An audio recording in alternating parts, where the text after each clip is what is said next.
All right, boys and girls, after you cut all of your strips and you have kind of a hula skirt looking thing, what you can do is you can open up your paper, and what you created is the warp of your loom when you weave the paper through. So we'll have this as our warp, and your weft, which are the pieces that go horizontally through our loom weaving, is called the weft. And so your job now is to figure out a pattern that you want to create with your weaving. I decided to use warm colors, so I'm going to take paper strips of red, orange, and yellow, and I'm going to repeat that pattern, red, orange, yellow, through my art project. You can choose 2 to 3 colors would probably be good, and that will be your pattern.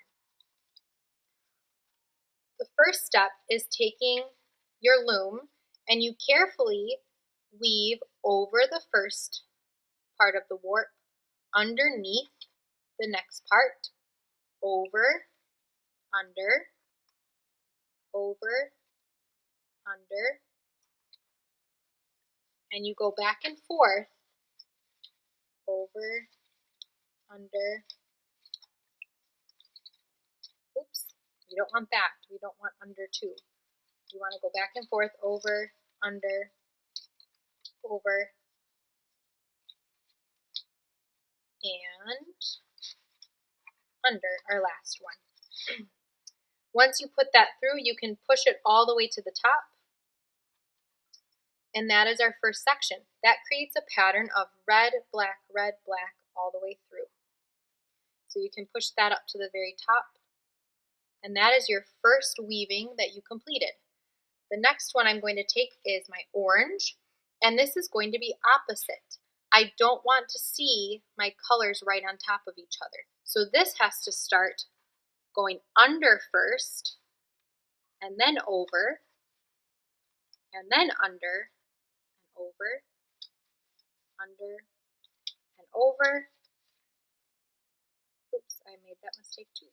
Over, and under, over, under, over, and under. And then I push it all the way to the top, and it creates a sort of checkerboard. So I want to push it carefully up so the corners touch the other color above it. So you will have a checkerboard that repeats back and forth, and I can pull this to where it needs to be so that it's even. And you can slide your weft through down a little bit lower as long as you remember the order and the pattern. So I started under first.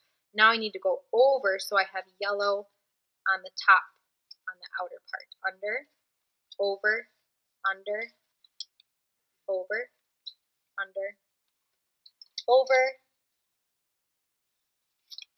under, over, under, over, and then under on the last one. So it does have that checkerboard. And I'm going to slide it all the way to the top. And then I will repeat with my red.